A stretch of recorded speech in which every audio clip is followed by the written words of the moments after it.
வாழ்க வையகம் வாழ்க வையகம் வாழ்க வளமுடன். குரு வாழ்க, குருவே துணை. அறிவு தெளிய என்ற கவியின் விளக்கம். 5 புலன்கள் மூலம் உயிரின் ஆற்றல் அழிவதையே இன்பமென உணர்மயக்கம்.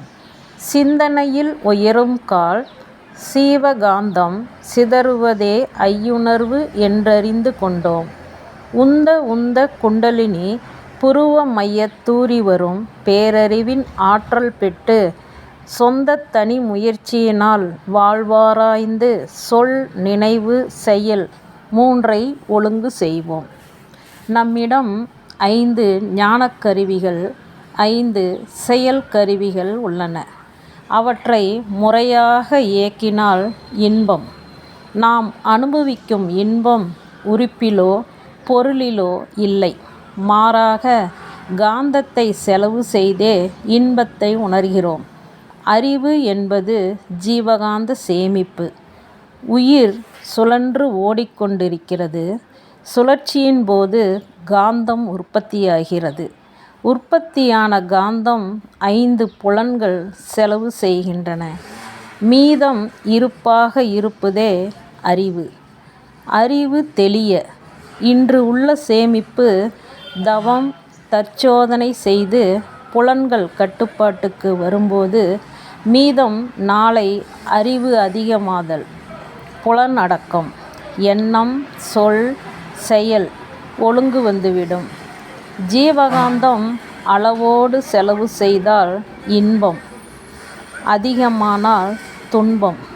அளவு முறை தேவை. மயக்கம் மாயை வழியில் செல்வது. சிந்தனை எப்ப வரும்? ஒரு குரு உயிர் சேர்க்கை வந்த பிறகு. அறிவில் உயரும் போது. நம் உயிராற்றல்தான் செலவு. நாம் தொடர்பு கொள்ளும் நபர்களை பொறுத்து, சிந்தனை பொறுத்து அறிவு நம்மிடம் உயரும். இதற்கு என்னதான் தீர்வு? ஆக்கினை, சாந்தி, துரியம், துரியாதீத தவம். குருவின் ஆசி பெற்ற ஒரு சீடர் நமக்கு ஆசானாக வந்து புருவ மத்தியில் தொட்டு காட்டி உயிரை உணர்த்துகிறார். கழுத்துக்கு கீழ் உள்ள பகுதி அனைத்தும் உணர்ச்சி வயப்பட்ட இடம். புருவ மத்தி என்பது பிட்யூட்டரி என்னும் அறிவு உள்ள இடம். உடலுக்கு தலைமையிடம். ஆகவே அங்கே உயிரை உணர்ந்த பின்பு நல்ல சிந்தனை நமக்கு வரும். நம் மனோவேகம் 8 - 14 வரை மன அலைச்சூழல் இருக்கும். அவரவர் தவம் செய்து மனவேகத்தை குறைந்த நிலையில் வைக்கும்போது ஜீவகாந்தம் சேமிக்கப்படுகிறது. ஜீவகாந்தம் சேமிக்கப்பட்டால் அறிவில் உயர்வு. இதுவே முக்தி.